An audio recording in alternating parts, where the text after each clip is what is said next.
Welcome to Mrs Deepi YouTube channel. Subscribe பண்ணாதவங்க subscribe பண்ணிக்கோங்க. Today வந்து பார்த்திங்கன்னா நம்ம நெல் நட்டுருந்தோம் இல்லைங்களா, நெல் தோட்டத்துக்கு தாங்க வந்திருக்கோம். ஓகே, நெல் வயலுக்கு. நெல்லில் வந்து பார்த்திங்கன்னா என்னென்ன பிரச்சனைன்னு சொல்லிட்டு நம்ம கண்டினியூவாக பார்த்துட்டு தான் இருக்கோம். ஏன்னா இந்த சீசனுக்கு வந்து நெல் வந்து ஆல்மோஸ்ட் நெல் பயிர் வச்ச எல்லாருக்குமே பெரிய லாஸ் தான்.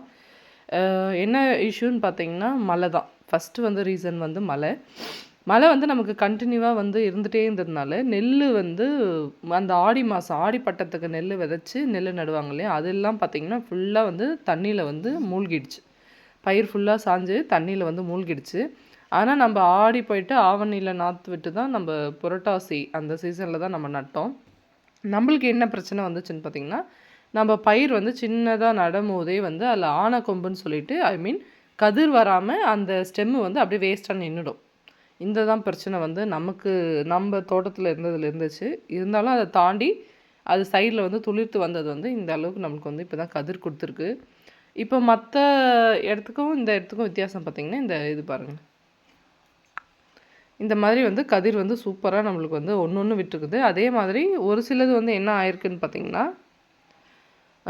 இந்த மாதிரி கருப்பாகிடுச்சுங்க. ஓகேவா, அந்த நெல் வந்து பூ வைக்கும். நெல் பூ வச்சுட்டு தானே நம்மளுக்கு நெல் வந்து ஃபுல்லாக பால் ஏறி நெல்லாக மாறும். அது பாருங்கள், கருப்பாக இருக்குது இல்லையா. இது என்ன ஆகும்னா, அந்த நெல் பூவே வந்து கருகி போயிடும் மழை துளியினால்.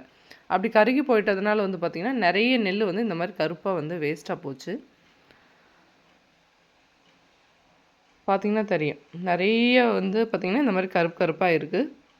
அதே மாதிரி அந்த நம்ம நெல் வந்து கிட்டத்தட்ட ஒரு 2 ஏக்கர் அளவுக்கு நம்ம நெல் பயிர் வச்சுருக்கோம். அந்த 2 ஏக்கருமே வந்து பார்த்திங்கன்னா நல்லா கிளச்சி வரல. இந்த மாதிரி நிறைய பிரச்சனைகள் வந்து இந்த சீசனுக்கு வந்து இருக்குது. அதே மாதிரி நெல் இந்த முறை பயிர் வச்சு எல்லாருமே ரொம்ப ரொம்ப ரொம்ப லாஸுங்க. ஓகேவா, இது ஏற்கனவே அரிசி 2000 ரூபாய் சிப்பம் போயிடுச்சு. இன்னும் வந்து எந்த அளவுக்கு நம்மளுக்கு ரேட் ஏறும்னு தெரியல.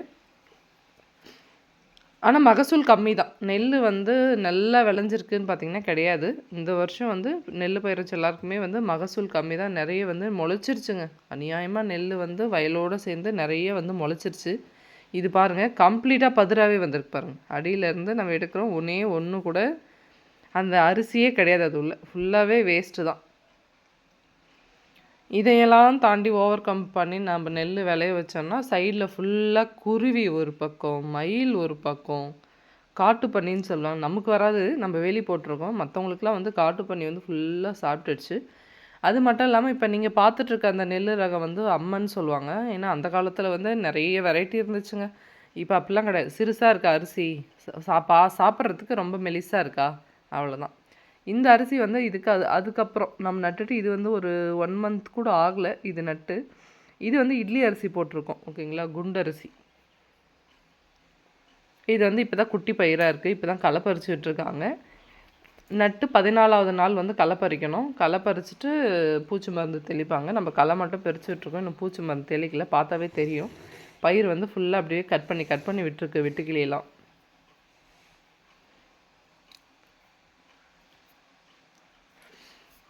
நெல் பயிர் பொறுத்த வரைக்கும் எனக்கு தெரிஞ்ச இன்ஃபர்மேஷன் சொல்கிறேன் பாருங்கள். அந்த கைனி ரெடி பண்ணிவிட்டு நம்ம நாற்று விட்டுட்டு நம்ம எடுத்து நடும்போது ஒரு கைனிக்கு வந்து 28 ஆள்லேருந்து 30 ஆள் கேட்குறாங்க.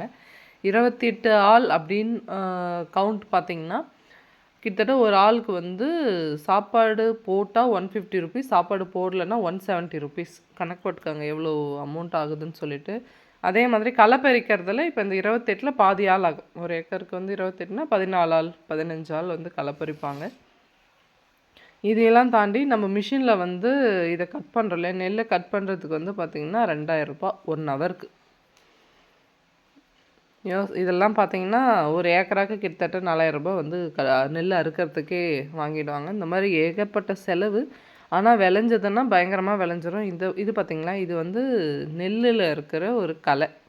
இதுக்கு பேர் வந்து எனக்கு தெரியல. ஆனால் பார்க்குறதுக்கு வந்து ஒரு திணை வகை மாதிரி இருக்கும். இதுக்கு பேர் தெரிஞ்சால் மறக்காமல் கமெண்ட்டில் சொல்லுங்கள். பார்க்குறதுக்கு அவ்வளோ அருமையாக இருக்குது. ஆனால் இதுதான் வந்து நெல்லினுடைய எனர்ஜி ஃபுல்லாக எடுத்துகிட்டு இதில் பாருங்கள் எவ்வளோ கதிர் வச்சுருக்குன்னு சொல்லிட்டு. இது எவ்வளோ மல்டிப்ளை ஆகும், கீழே நம்ம நிலத்தில் கொட்டினா இது அப்படியே மல்டிப்ளை ஆகும். இந்த களைகள் நம்ம என்ன தான் களை பறிச்சாலும் அவ்வளோ க்ளீனாக ஸ்கேன் பண்ண மாதிரிலாம் பண்ண முடியாதுல்ல. ஓரளவுக்கு தான் களை பறிப்பாங்க. அதில் இந்த மாதிரி 1-2 மிஸ் ஆகி வரும். அதே மாதிரி இந்த பூ மாதிரி ஒரு கலர் இருக்குது, இந்த கலர்.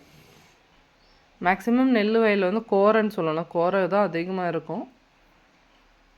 இப்போ எதுக்காக இந்த வீடியோ போட்டிருக்கேன்னு பார்த்தீங்கன்னா, இந்த வருஷம் நெல் வந்து விவசாயிகளுக்கு சக்ஸஸ்ஃபுல்லாக இல்லைங்க. எல்லாருக்குமே வந்து ரொம்ப மோசமான ஒரு நிலையில தான் இருக்குது.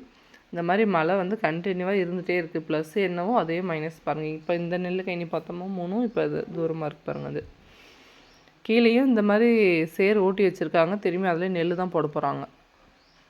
மாட்டுக்கு பில் ஆகுதுல்ல, வைக்கோல் ஆகுதுல்ல, அதனால தான் மெயின் பர்பஸ் வந்து நெல் நடுறது.